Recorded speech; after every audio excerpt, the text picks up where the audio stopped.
Assalamualaikum warahmatullahi wabarakatuh. Perkenalkan, nama saya Nur Fitria Turmaningsih dengan NIM 221760, kelas RA3, Program Studi Manajemen Universitas Primagraha. Yang saya hormati Bapak Muhammad Teguh Setiadi, SEMM, CTMP, CMC, CPGAM, CPLM, CIB, selaku dosen mata kuliah Teori Ekonomi. Di video kali ini saya akan mempresentasikan beberapa materi teori ekonomi yang sudah saya pelajari. Selain itu, tujuan saya membuat video ini adalah untuk memenuhi tugas UTS mata kuliah teori ekonomi. Adapun materinya yaitu ilmu ekonomi dan ruang lingkupnya, perkembangan teori ekonomi, elastisitas permintaan dan penawaran, teori biaya dan penerimaan, teori produksi dan kegiatan perusahaan, dan yang terakhir yaitu teori perilaku konsumen dan teori biaya produksi. Baik, langsung saja ke materi yang pertama, yaitu ilmu ekonomi dan ruang lingkupnya. Secara global, ilmu ekonomi yaitu sesuatu ilmu yang di dalamnya mempelajari bagaimana usaha manusia akan bertingkah laku untuk mencukupi segala keperluannya dengan pilihan sumber dayanya yang bersifat sangat terbatas dan tidak sebanding, namun kebutuhannya yang pastinya tidak terbatas. Lalu, teori tingkah laku konsumen dapat dibedakan dalam dua macam pendekatan. Yang pertama yaitu pendekatan nilai guna atau utility kardinal dan pendekatan nilai guna ordinal dengan analisis kurva kepuasan sama. Faktor produksi ada 4, yaitu tanah dan sumber daya alam, tenaga kerja, modal, dan keahlian kewirausahaan. Analisis biaya produksi dibedakan jadi beberapa jangka, yaitu biaya produksi dalam jangka pendek, biaya produksi dalam jangka panjang, dan biaya peluang. Jadi kesimpulan dari materi ini adalah ilmu ekonomi dan ruang cakupannya adalah bahwa ilmu ekonomi merupakan studi tentang bagaimana masyarakat mengolah sumber daya yang terbatas untuk memenuhi kebutuhan dan keinginan mereka. Ruang lingkup ekonomi mencakup analisis perilaku konsumen, produksi, distribusi, serta peran pemerintah dalam mengatur ekonomi. Materi ini menyoroti pentingnya ilmu ekonomi dan dalam pemahaman dan pengambilan keputusan dalam konteks ekonomi global yang kompleks. Materi yang kedua yaitu perkembangan teori ekonomi. Teori pertumbuhan ekonomi awalnya dibangun berdasarkan pengalaman empiris para ahli ekonomi, sehingga teori-teori mereka dapat dijadikan menjadi dasar untuk memperhitungkan dan membuat kebijakan ekonomi di berbagai negara.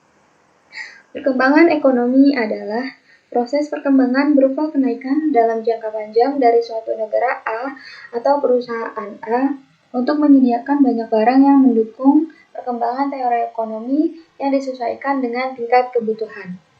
Teori ekonomi menggunakan model-model abstrak dalam melihat bagaimana terbentuknya sebuah harga komoditi dan bagaimana sumber daya dialokasikan. Berikut beberapa teori perkembangan ekonomi.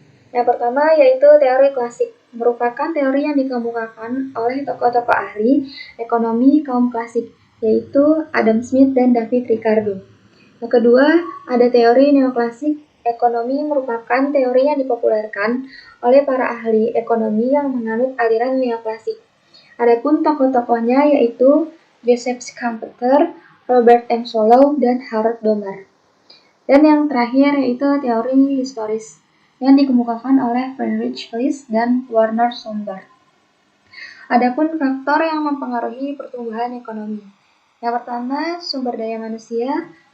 Yang kedua, sumber daya alam. Yang ketiga, pembentukan modal. Yang keempat, pengembangan teknologi. Dan yang terakhir yaitu faktor sosial dan politik.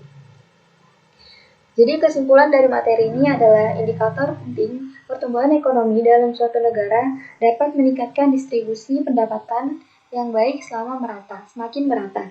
Pertumbuhan ekonomi juga penting untuk mempersiapkan perekonomian, menjalani tahapan kemajuan selanjutnya, kesempatan kerja dan produktivitas, serta distribusi pendapatan.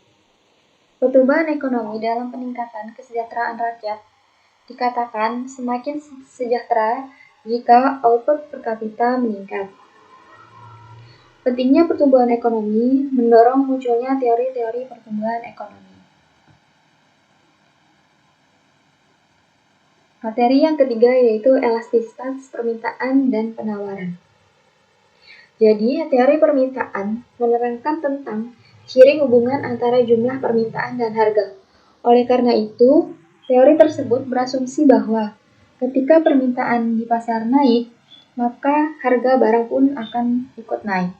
Tetapi jika harga permintaannya turun, maka harga pun akan ikut turun. Sedangkan teori penawaran adalah penawaran akan terjadi jika para penjual dapat menyediakan barang-barang yang diperlukan. Hal ini akan mempengaruhi tingkah laku penjual dalam menyediakan atau menawarkan barang-barang yang diperlukan masyarakat di pasar dan akan menentukan faktor-faktor yang mempengaruhi produksi dan barang yang akan dijual.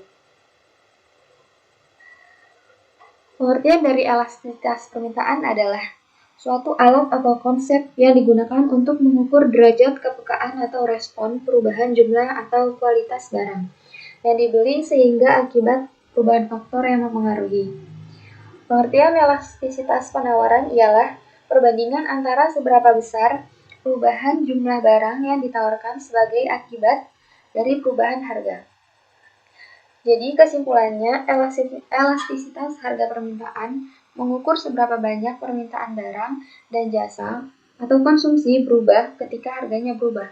Elastisitas permintaan ditunjukkan dalam bentuk persentase perubahan atas kuantitas yang diminta sebagai akibat dari 1% perubahan harga. Elastisitas harga penawaran mengukur seberapa banyak penawaran barang dan jasa berubah ketika harganya berubah. Elastisitas harga ditunjukkan dalam bentuk persentase perubahan atas kuantitas yang ditawarkan sebagai akibat dari 1% perubahan harga. Materi selanjutnya yaitu teori biaya dan penerimaan. Jadi, teori biaya itu membahas tentang definisi biaya, klasifikasi biaya, fungsi biaya, dan metode biaya. Komponen-komponen utama dalam pengertian teori biaya, yaitu ada biaya tetap, biaya variabel, biaya total, biaya rata-rata, dan biaya marginal. Penerimaan merujuk pada jumlah uang atau nilai yang diterima oleh suatu entitas dari penjualan barang atau jasa. Ini mencakup seluruh pendapatan yang diperoleh dari aktivitas bisnis atau penyediaan layanan, termasuk hasil dari penjualan produk, penerimaan dari layanan, dan sumber pendapatan lainnya. Jenis-jenis teori penerimaan ada dua, yaitu teori penerimaan konsumen dan teori penerimaan produsen. Adapun tantangan kesempatan teori biaya dan penerimaan dalam konteks global. Yang pertama tantangan.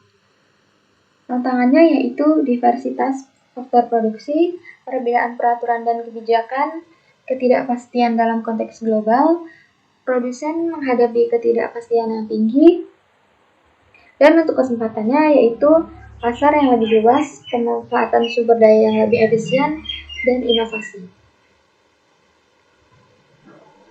Jadi, kesimpulan dari materi ini adalah bahwa teori biaya dan penerimaan merupakan konsep-konsep dasar dalam ekonomi mikro yang sangat relevan dalam konteks pengelolaan bisnis.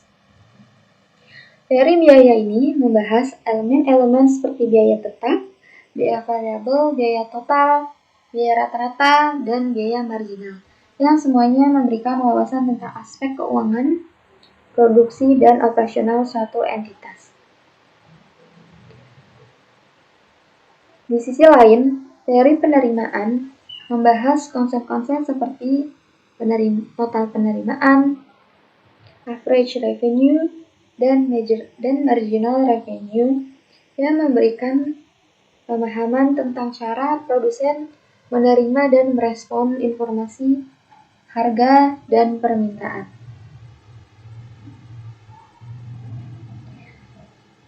Materi selanjutnya yaitu teori produksi dan kegiatan perusahaan. Dalam organisasi perusahaan dapat dibedakan kepada 3 bentuk organisasi yang pokok, yaitu perusahaan perorangan, firma, dan perseroan terbatas. Di samping itu, ada perusahaan milik negara dan perusahaan yang dikendalikan secara koperasi. Hubungan di antara faktor-faktor produksi dan tingkat produksi yang diciptakannya dinamakan fungsi produksi. Jika faktor produksi tidak ada, maka proses produksi juga tidak akan berlangsung. Faktor-faktor produksi antara lain adalah kapital atau modal, labor atau tenaga kerja, skill atau keahlian, atau bisa disebut kemampuan, dan land atau tanah. Teori produksi dalam ilmu ekonomi membedakan analisisnya kepada dua pendekatan, yaitu teori produksi dengan satu faktor berubah dan teori produksi dengan dua faktor berubah.